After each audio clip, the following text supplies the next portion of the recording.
Bom dia, boa tarde, boa noite. Sejam todos muito bem-vindos ao CELGcast, o seu podcast de saúde mental, que é promovido e organizado pelo CELG. O CELG, para quem não conhece, é o Centro de Estudos Luiz Guedes, que foi fundado em 1959. Ele reúne psiquiatras, psicólogos e outros profissionais de saúde mental.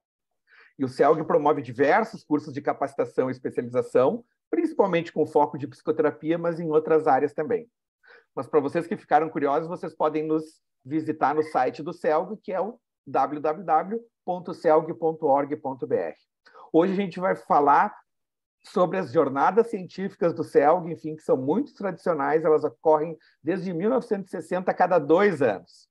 E a nossa entrevista de hoje faz parte da série Vamos à Jornada do CELG 2022, que vai acontecer agora em Gramado, de 4 a 6 de agosto, um evento presencial. A temática geral da jornada vai ser resiliência, encontros e desencontros. Um tema essencial hoje, na época de pandemia, mudanças nos adolescentes, crises financeiras, ou seja, um tema que transborda e que é muito necessário. O assunto que a gente vai abordar especificamente hoje é de uma atividade que vai durar 1 hora durante o evento, mas a gente vai trazer alguns spoilers dela, que é Adolescentes, Novas Drogas na Balada. Para quem não sabe, também as jornadas do CELG elas abordam diversos assuntos, inclusive essa parte para a formação de pessoas de dependência de álcool e drogas. Hoje a gente vai entrevistar uma dupla de psiquiatras, o psiquiatra Leonardo Ludwig Paim e o psiquiatra Félix Henrique Paim Kessler. Apesar dos dois serem Paim, eles não são parentes. O Félix, ele é professor da Faculdade de Medicina da URGS, professor do PPG, chefe do serviço de adição do Hospital de Clínicas, e o Leonardo, também focado nessa parte de dependência química, foi coordenador do Departamento de Álcool e Drogas da Associação de Psiquiatria do Rio Grande do Sul por diversas gestões, organizou eventos e diversas atividades de capacitação. Leonardo e Félix, muito obrigado pelo tempo de vocês. Vocês vão abordar um assunto que preocupa a todos. Pais, escola, sociedade. É de difícil abordagem. A maioria dos profissionais de saúde mental não se interessa por trabalhar na parte de álcool e drogas. E a maioria dos profissionais de saúde mental também não faz o atendimento específico de adolescentes. Eu queria que vocês trouxessem um panorama do que vocês vão abordar nessa atividade que vai ocorrer no sábado na nossa jornada. Félix? Olá, tudo bem, pessoal? Então, em primeiro lugar, quero agradecer o convite, é um prazer muito grande estar aqui com vocês. Eu tenho um carinho muito grande com o CELG, do qual participo desde 1996, ou talvez até um pouco antes de que eu iniciei a minha residência. Tive a oportunidade de ser presidente do CELG na última gestão, e que coincidiu com a pandemia. A gente fez vários avanços tecnológicos aí, com vídeos, podcasts, tivemos algumas iniciativas e isso tem repercutido muito bem, assim, tem conseguido difundir conhecimento aí para a nossa população que carece de informações aí nessas áreas. Então, a jornada é nosso, assim, menina dos olhos aí do CELG. Cada 2 anos a gente promove e é um momento afetivo também, que todos os sócios se reúnem, a gente se encontra, faz um pouco de festa, dessa vez com um pouco mais de cuidado em função da pandemia. E esse assunto que nós vamos falar, eu e o Leonardo, é um assunto que vem nos preocupando. E eu acho que a gente pode começar falando dessa cultura de uso de drogas, de aumento de consumo de álcool e inúmeras substâncias. Até se fala muito em poliuso ou policonsumo de substâncias, porque atualmente a gente não vê mais assim muito uso de uma substância só, e sim o conjunto de substâncias para aumentar e potencializar efeitos. Só que também acaba potencializando os efeitos colaterais, não só os efeitos desejados. As ressacas, os repés são maiores e, junto com isso, uma cultura que a gurizada chama de PT, né? De perda total. Não basta ficar alegre, não basta ficar eufórico, tem que cair pelas tabelas, tem que e até a finaleiras, muitas vezes ser carregado para casa, perder a noção do que está acontecendo, alteração de consciência, senso-percepção, como já se via em festas mais chamadas eletrônicas, mas isso vem aumentando para festas não eletrônicas também. Então, realmente, tem inúmero tipo de drogas que a gente vai comentar. Acho que vou deixar que o Leonardo comece aí para falar um pouquinho de quais são as substâncias, mas realmente é um assunto que preocupa os pais, e no final a gente acho que cabe a gente falar um pouquinho sobre prevenção também e tratamento. Mas, então, esse é o nosso assunto. Eu vou primeiro dar a palavra para o Leonardo, para ele colocar um pouco as ideias que a gente vem discutindo aí.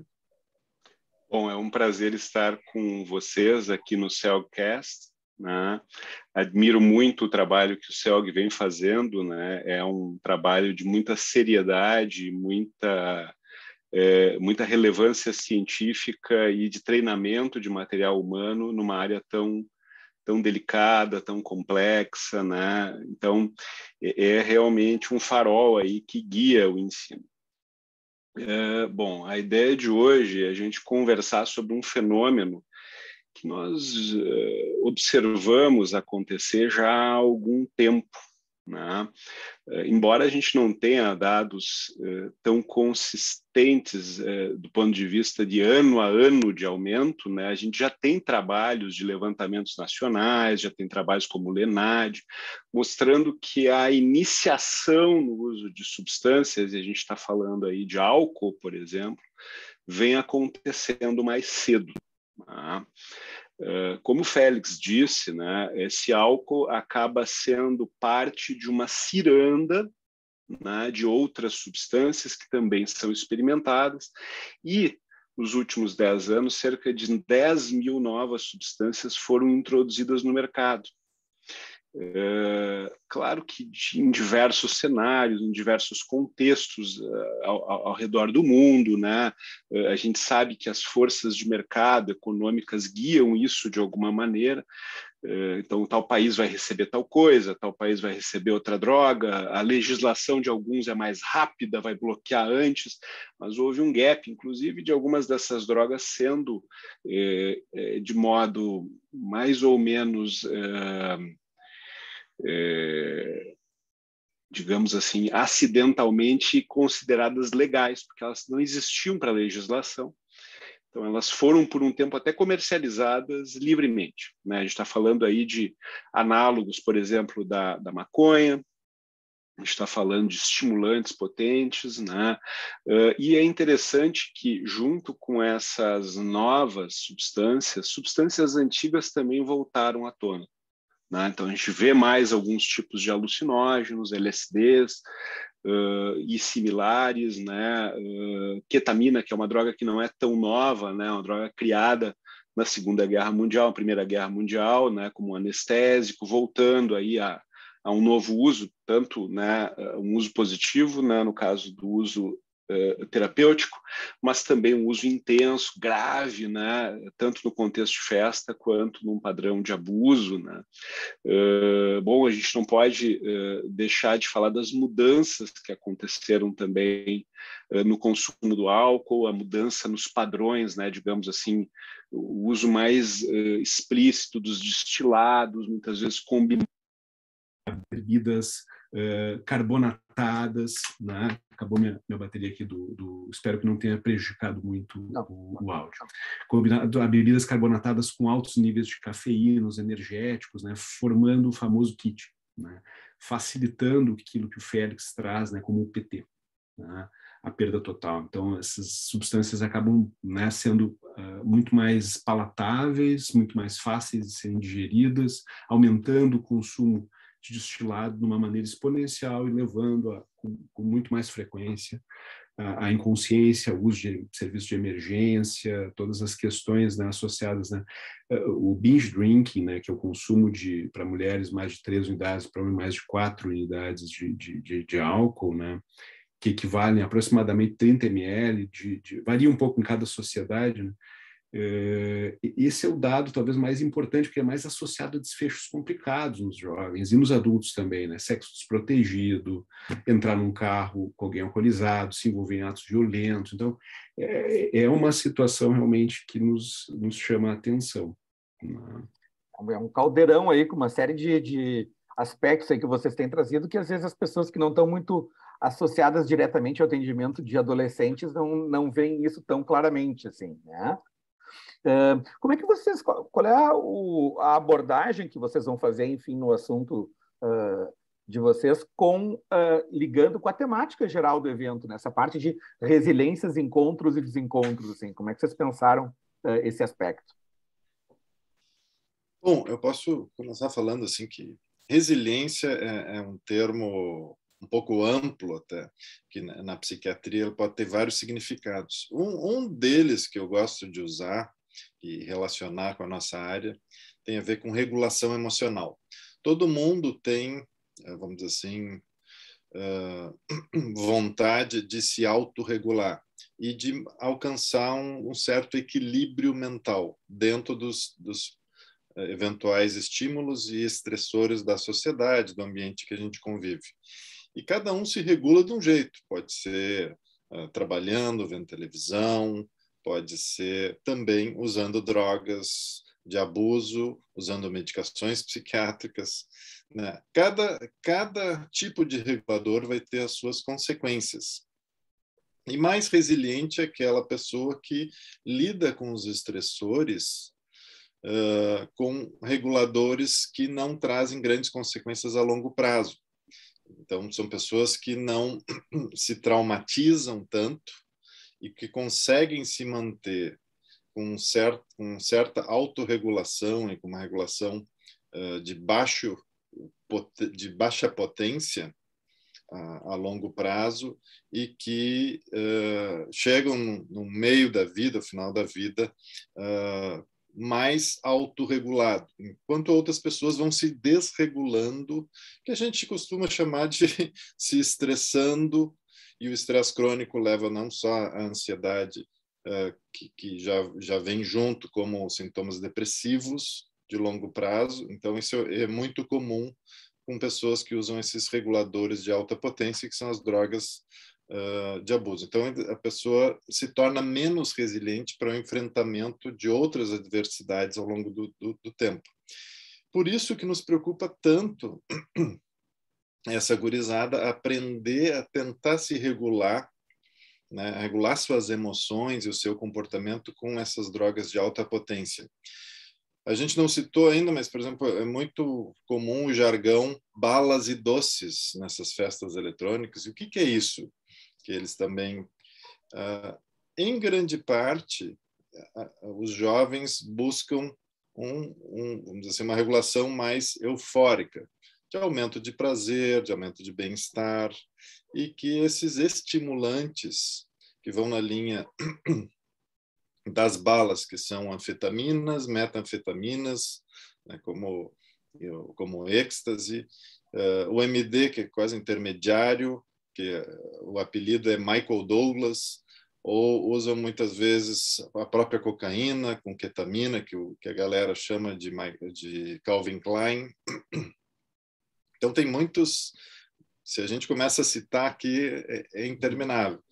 Mas essas drogas mais sintéticas, elas têm trazido mais danos, mais efeitos colaterais e maior potência, e isso vem nos preocupando, porque no dia seguinte também os sintomas depressivos são maiores, desregulações na linha da ansiedade, da irritabilidade, e que a gente vem vendo que a resiliência a longo prazo para outros estressores também acabam diminuindo por dificultar o indivíduo a se regular com coisas mais naturais, como exercício físico, como meditação, que é o que a gente acaba utilizando como adjuvantes nos tratamentos psiquiátricos.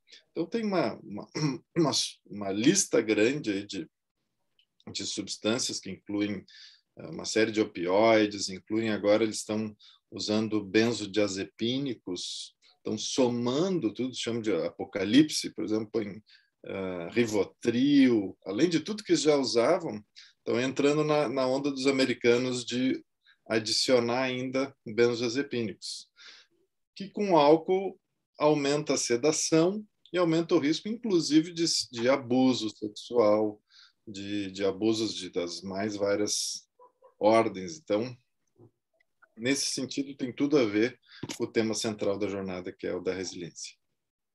Eu acho que o outro aspecto, né, que o Félix acabou não abordando tanto, mas dos encontros e desencontros, né, é o seguinte: eu inicialmente tinha um interesse muito grande, né, tendo basicamente transtornos de humor, mas dentro da minha prática eu comecei a encontrar, né, dentro desse núcleo de pacientes que não compensavam, que não melhoravam.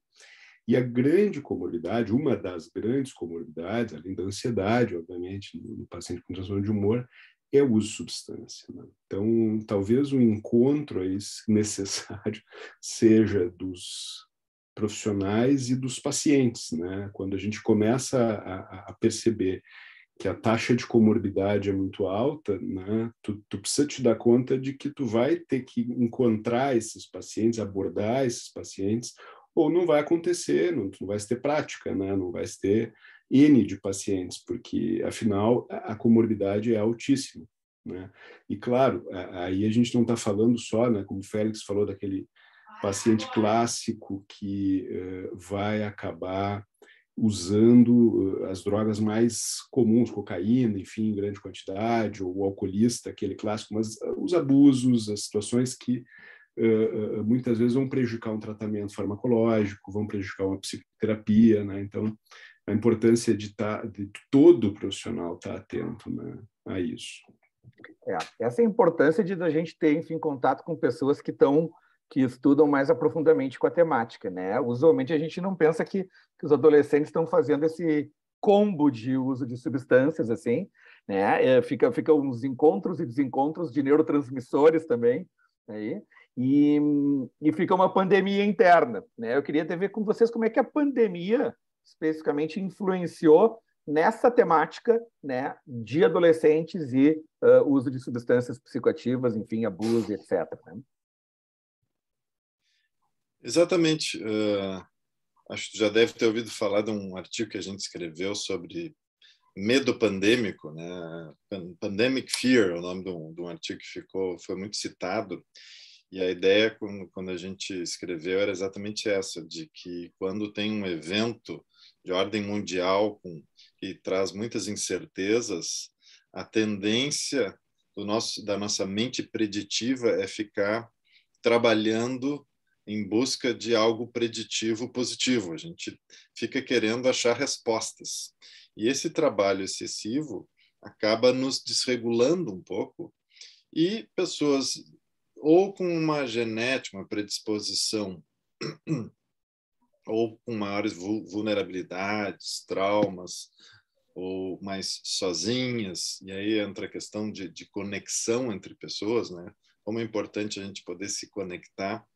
São pessoas que tenderam a se desregular um pouco mais e, sem dúvida, uma parcela da população acabou utilizando mais substâncias.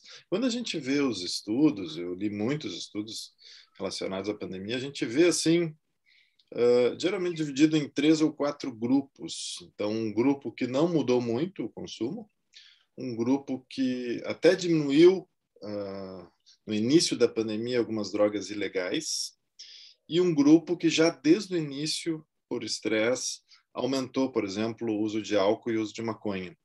Mas o que os estudos vêm mostrando é que parece que no final da pandemia e agora esse consumo teve uma elevação mesmo, inclusive com essas drogas ilegais que no início estavam mais diminuídas, porque o mercado se adaptou, o fornecimento através de teleentrega também facilitou, então tem teleentrega de qualquer tipo de droga, inclusive pelo correio, com a gurizada. Eu falo gurizada, que é um termo gaúcho aqui, claro que isso aqui vai ser ouvido por pessoas de fora do Rio Grande do Sul, mas vão entender.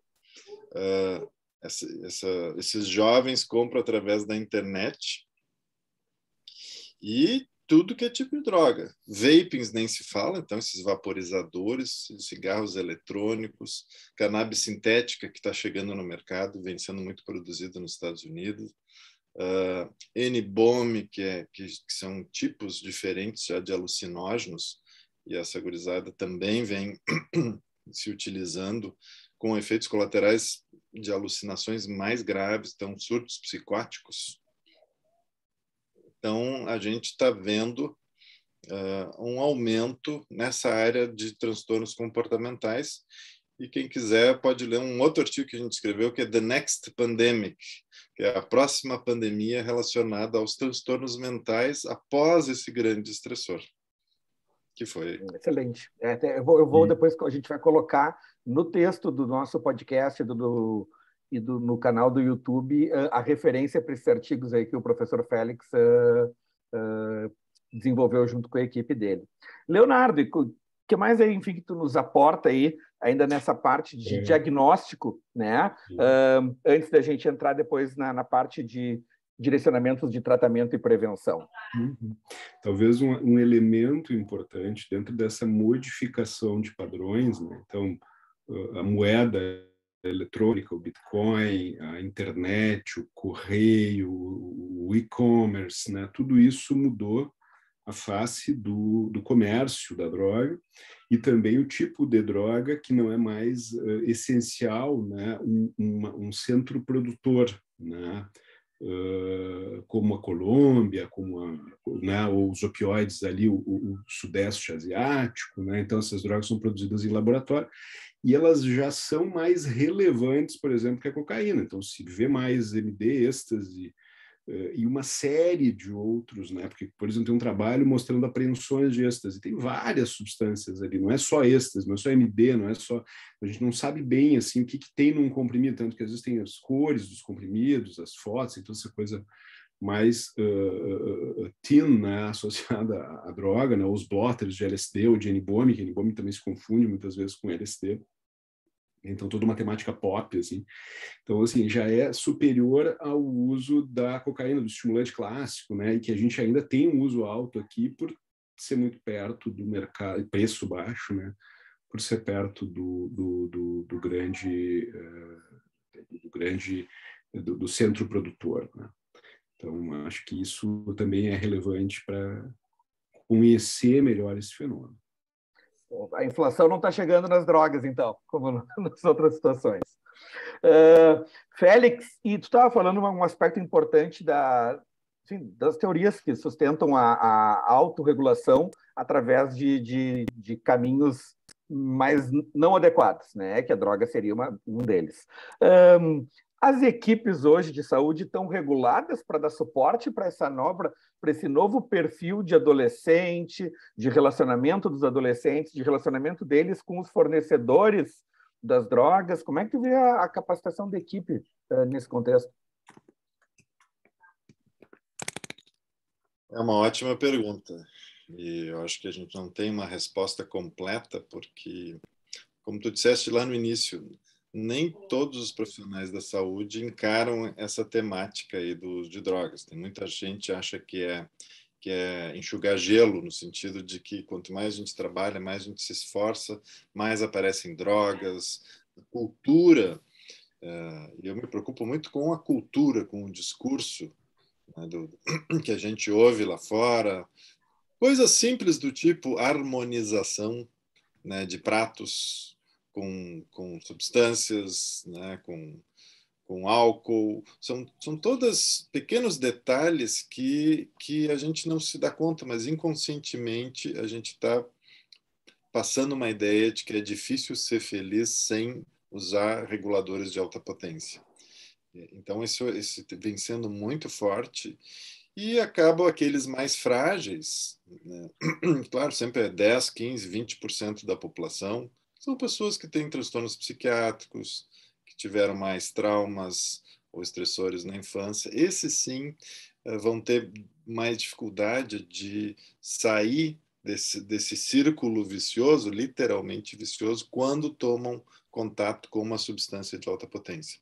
Nos Estados Unidos, por exemplo, vocês, acho que a maioria tem acompanhado, substâncias que nem pareciam tão graves como opioides prescritos acabaram gerando uma geração de pessoas dependentes e que muitos deles acabaram indo para reguladores de mais alta potência, como morfina, heroína e agora fentanil, e isso está gerando uma epidemia, quase uma pandemia de overdoses, sendo que no último ano morreram mais de 100 mil pessoas nos Estados Unidos, nos últimos 12 meses de overdoses, principalmente associadas à heroína, fentanil e outros tipos de opioides. Então, a gente precisa realmente, Alexandre, se capacitar.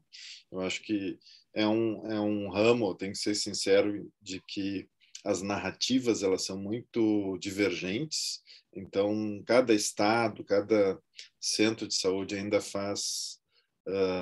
segue linhas, às vezes, diferentes, um mais com redução de danos, outros mais radicais, com abstinência para todo mundo, e a gente tem que ter muita flexibilidade para trabalhar, né, nessa área. E a gente precisaria investir mais em projetos de prevenção, que faz muita falta no nosso país, né, como tem na Islândia, no Chile e outros países que já têm avançado. Aqui no Brasil a gente está realmente deficitário nessa área. Tu consegue trazer, depois eu vou para o Leonardo, mas tu consegue trazer um ou dois exemplos assim de prevenção que fossem mais acessíveis, assim, sem ser uma situação de política de saúde pública, alguma coisa que talvez alguém que esteja nos ouvindo aqui, um pai ou uma psicóloga em algum lugar, ou um psiquiatra, possa tentar integrar e passar para os pacientes deles ou para os parentes, ou para pacientes que às vezes têm parentes nessa situação, assim, tu consegue nos listar 2 ou 3 aspectos de prevenção nessa linha, Félix? Sim, prevenção é sempre complexo e quanto antes começar, melhor, né? Com crianças pequenas, depois 10 anos, 12 anos, tem vários níveis de prevenção. Mas eu diria que uma grande prevenção é a conexão com adultos e com jovens saudáveis. Então, tu está podendo ter contato com uma cultura de pessoas que se regulam com, vamos dizer assim, não substâncias químicas de alta potência. Então, pais que fazem esportes, amigos que investem nesse tipo de competição, que é o que eles fazem lá na Islândia, por exemplo, e outros países. Houve uma mudança muito grande, né, nesses países. Acho que isso que é interessante, né? O Félix citou a Islândia, ela foi um case assim de muito sucesso, né? De mudanças nos padrões de consumo por causa desses mecanismos de prevenção que envolviam conexões com a família, também conexões mais intensas com o esporte e outras formas de conexão à arte, enfim, que não seja através da modificação por uma substância, né? Outro conceito que também é bem interessante é o conceito que a Nora Volkow está tentando desenvolver, que é de pré-adicção, né? Que é a ideia de poder intervir mais cedo nas pessoas que têm uma chance maior, porque são mais curiosos ou já começaram a fazer algum uso de substância, então que se vá pensar nesse modelo, nesse construto para tentar chegar antes, né? Porque a gente sabe que existe neuroplasticidade, né? Existem mudanças perenes que são, né? Falando de resiliência aí, né? Então talvez seja uma época muito vulnerável dos adolescentes e que a gente precise chegar antes neles para não haver o dano que pode depois ser mais difícil de ser revertido, né? Então a ideia desse pré-adicção, a ideia de que a gente precisa começar mais cedo, né? Mas isso é massivo, né? Isso aí é uma coisa que precisa envolver em escala nacional, enfim, é bastante complexo mesmo, né? Esse aspecto aí de que, né, que o cérebro das pessoas está se desenvolvendo até os 21 anos, né? Parece que o pessoal só se preocupa na época da gestação, ali não pode usar álcool, parece que depois que a criança nasceu, pode expor, as pessoas acham, mas eu até digo que o meu cérebro está funcionando ainda, eu estou aprendendo ainda, então A gente passa dos 21. Eu queria ver se vocês têm mais, enfim, algum último headline, né? Nós já estamos no final da nossa atividade, até porque a gente está fechando mais ou menos quase 30 minutos, e lá na jornada vai ter 1 hora de atividade, ou seja, vai ter 2 vezes mais informações, 2 vezes mais possibilidade de interagir com os nossos 2 palestrantes. Um último comentário de cada um para a gente fazer esse encerramento e deixar as pessoas com um gostinho na boca para participarem da atividade de vocês lá na jornada. Acho que o aspecto mais importante, eu acho que é falar para todos, né? Integrar e encontrar todos os especialistas, não só em drogas, né? E isso despertar a curiosidade, despertar o olhar, né? Como quando a gente fala em olhar sifilítico, né? Ou seja, questionar sobre DSTs vai aumentar o diagnóstico de DSTs. Então, questionar sobre as substâncias, aprender sobre elas, vai acabar fazendo com que a maioria dos profissionais acabe fazendo mais diagnóstico e acabe conseguindo trazer uma terapêutica melhor aos seus pacientes, né? Então, essa é a minha ideia, assim, né? Como um alerta. O meu último recado, acho que vai para os pais, para os jovens, que é além da conexão com pessoas saudáveis, que levem a vida de uma forma mais light, easygoing, sem precisar de tanta euforia, que também se comuniquem. Então, a comunicação e a psicoeducação, que é entender o que essas drogas fazem a curto e a longo prazo, quais são os potenciais prejuízos, né? Os professores poder conversar com os alunos. Então, eu acredito muito que a psicoeducação, quando feita de uma forma motivacional e não coercitiva e nem terrorífica, no sentido de que a droga vai destruir o cérebro de todo mundo e tal, aquela linguagem do terror que não funciona muito bem. Então, eu recomendo que se possa conversar naturalmente, porque isso também vai desmistificando e evitando aquelas condutas opositoras. Então, se me disseram que eu não posso, agora sim que eu quero fazer. Então, e isso funciona muito bem, que os pais possam competir com essa cultura de drogas, oferecendo outros tipos de atividades que a gente considera mais saudáveis, todo mundo já conhece, não vou me repetir. Então, agradeço muito o convite, Alexandre, foi um prazer estar aí com vocês. Igualmente, muito agradecido. Muito legal, voou o tempo, né? Muito bom. Eu que agradeço, Leonardo, Félix, pelo tempo de vocês, né? E para esse suporte, essa construção do CELG e potencialização da capacidade dele de promover conhecimento balizado. Todos vocês que estão nos ouvindo agora também vão poder assistir essa nossa entrevista, que também vai estar no nosso canal do YouTube do CELG. Vocês também têm acesso a todos os outros CELGcasts já em preparação para a jornada. Meu nome é Alexandre Enes Henriques, eu sou médico psiquiatra, sou o diretor de tecnologia da diretoria atual do CELG e relembro que todos vocês podem se inscrever na jornada, caso ainda não tenham se inscrito, no www.celg2022.com.br. Tem um botão lá de inscrições, estão todos convidados, enfim, para participarem do evento e vejo vocês todos lá em Gramado até agosto, então, pessoal.